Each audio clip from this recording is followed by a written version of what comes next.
Bonjour à tous. Aujourd'hui, on va se retrouver sur la Chrono Vélo 3. Donc la Chrono Vélo 3 qui débute à une intersection de la Chrono Vélo 2.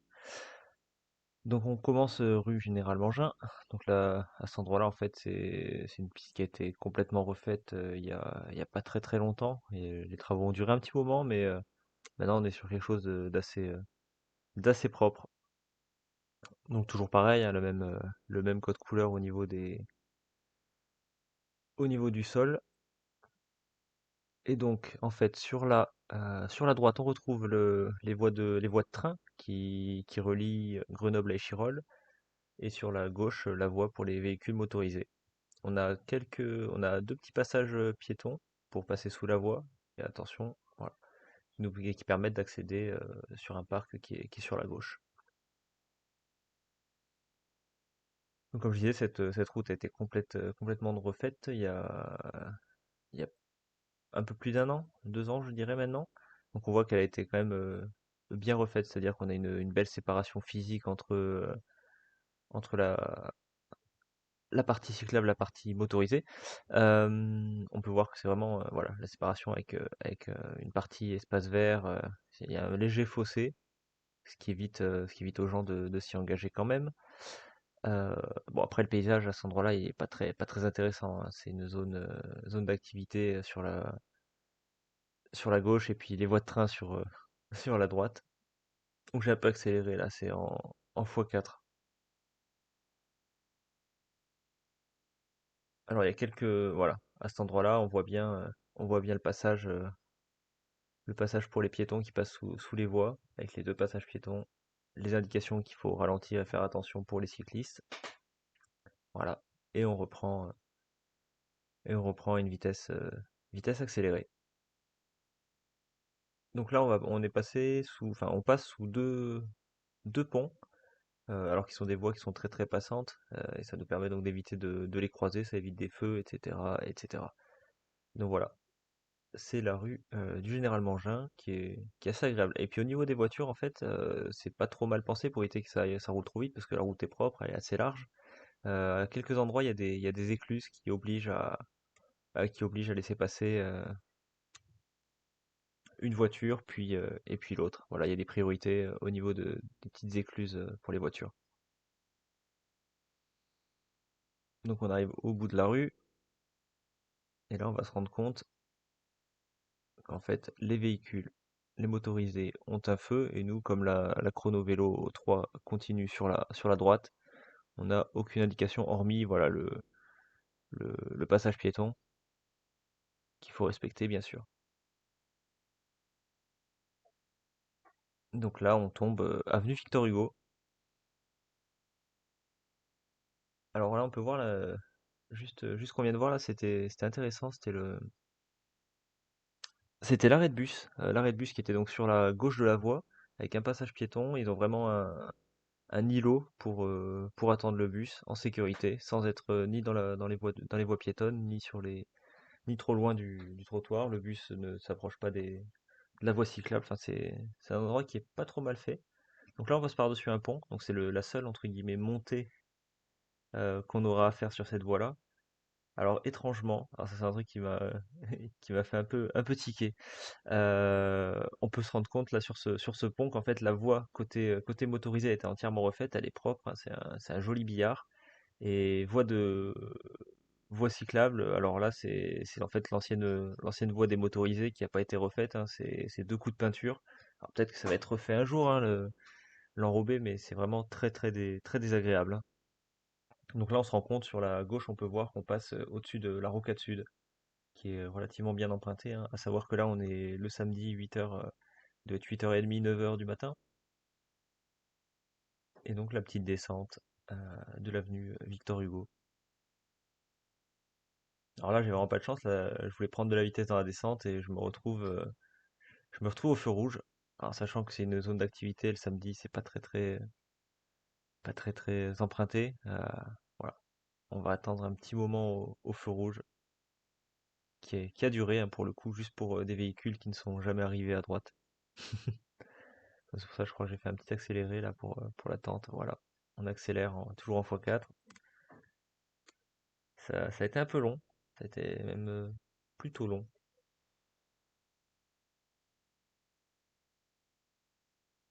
Et voilà, on peut voir les peintures qui sont même relativement larges au sol, hein, pour les croisements.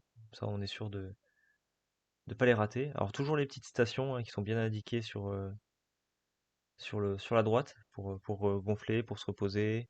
Voilà. Ce qui est quand même plutôt agréable, hein, en cas de besoin. Donc là, je pense que alors, le samedi, il faut dire que c'est le matin, c'est pas très, il n'y a pas beaucoup d'activité. Alors toujours la même arrêt de bus, mais j'imagine que le soir en semaine, ça doit être un peu plus compliqué peut-être de circuler avec les véhicules qui voudraient sortir des parkings de magasins sur la gauche, sur la droite, je veux dire. J'essaierai de la reprendre un soir, justement pour me rendre compte de cet endroit-là. Vu que je travaille pas bien loin, ça peut me permettre de faire un petit détour de 1 ou 2 kilomètres sans problème. Voilà. Alors typiquement, voilà, comme cette voiture qui passe au ralenti, je serais arrivé, alors je sais pas si techniquement elle est censée s'arrêter, mais bon, elle devait estimer avoir suffisamment de visibilité pour ne pas respecter le code de la route. Toujours les petits arrêts de bus sur la gauche. Et donc là, alors, si on part sur la droite, on va vers la rocade sud et Chirol ouest pour les motorisés. Alors il y a M12 aussi pour les cyclistes, hein, s'ils veulent aller sur la droite, il faut juste considérer ce feu comme un cédé de passage, mais nous, comme on suit la chrono-vélo 3, on va aller tout droit. On va attendre que ça passe au vert, et voilà. Donc là, voilà, l'angle il est quand même assez serré. Alors, avec un vélo normal, ça passe. Avec un cargo, ça peut être un petit peu plus compliqué, je pense, hein, des virages aussi serrés, pour peu qu'il y ait un peu de circulation cycliste. Donc là, on se retrouve rue Pierre-Sémard, avec à notre droite Caterpillar, hein, pour ceux qui connaissent un peu Grenoble et qui arrivent à le situer sur une carte. Et toujours ce petit système pour les motorisés, système d'écluse, avec des priorités pour le passage. Il y a quelques places de parking. Voilà, on croise le facteur, hein, qui doit être bien content d'avoir un aménagement, j'imagine, aussi propre et aussi agréable. Et donc là, on va longer Caterpillar, qui est quand même relativement grand. Alors là où j'étais agréablement surpris, c'est à cet endroit-là, si on regarde sur la droite, il y a un parking à vélo Caterpillar qui est bien. Alors il y a quelques pince-trous, mais après, il y a quand même pas mal d'arceaux. Alors j'imagine que ça permet de,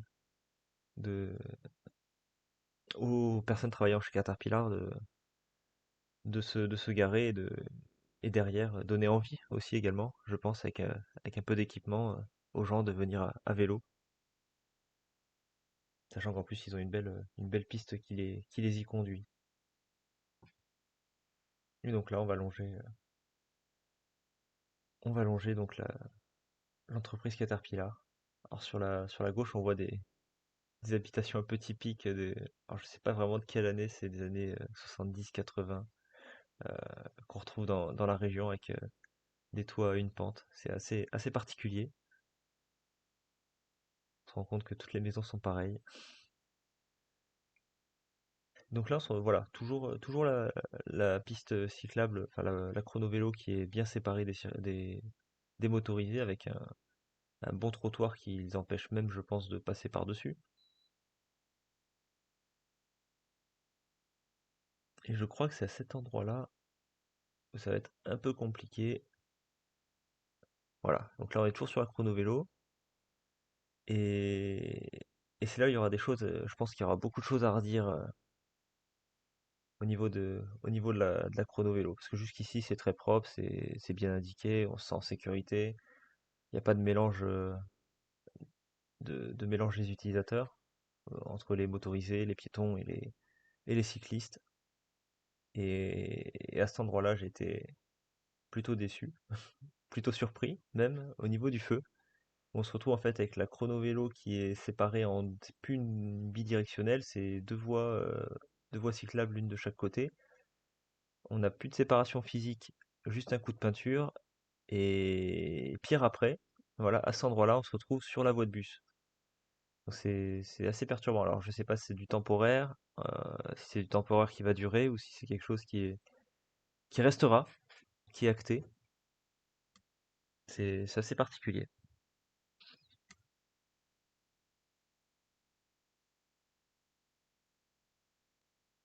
Donc là, il y a des petits marquages pour prendre sur la gauche. Alors moi, je connaissais pas trop le coin, donc je vais continuer, j'ai continué sur la bande cyclable. En fait, j'aurais dû suivre peut-être les petits marquages sur la gauche, parce qu'en fait, la chrono vélo 3, voilà, comme on voit la flèche au sol, vers Pont-de-Clé, elle continue sur la gauche. Donc c'est très perturbant. Cet endroit-là, c'est très mal fait. On va pas se mentir. On se retrouve un peu projeté au milieu de la circulation des motorisés, avec les bus et compagnie.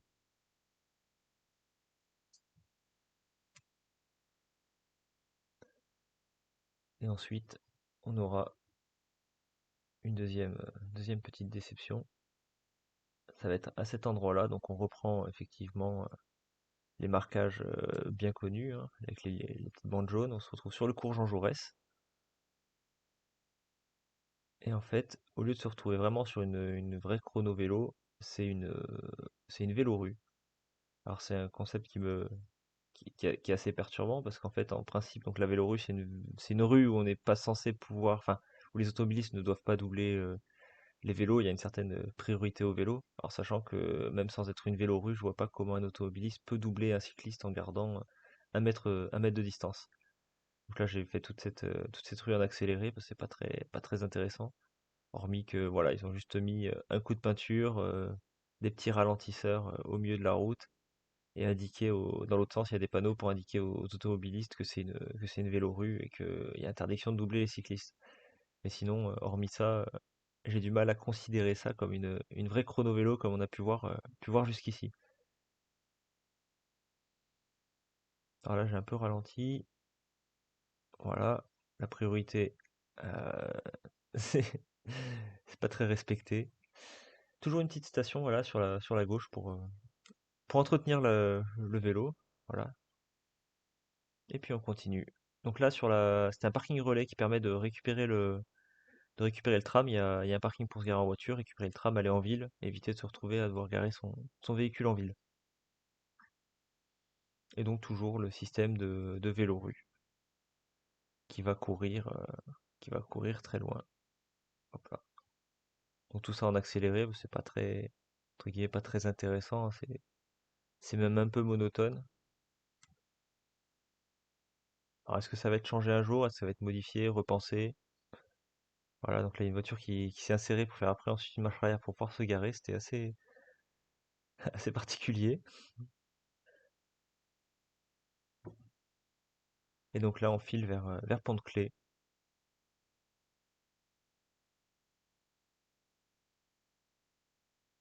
Après, bon, c'est relativement roulant, hein. La voie n'est pas défoncée.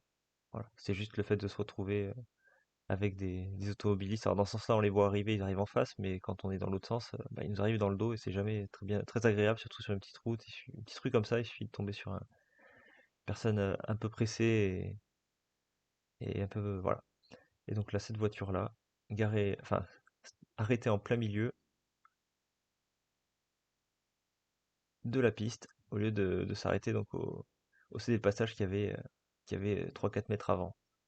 Mais bon, on dira rien. On l'a vu arriver avec un peu d'expérience. On est un peu habitué. Donc voilà, c'est la fin de la chrono vélo.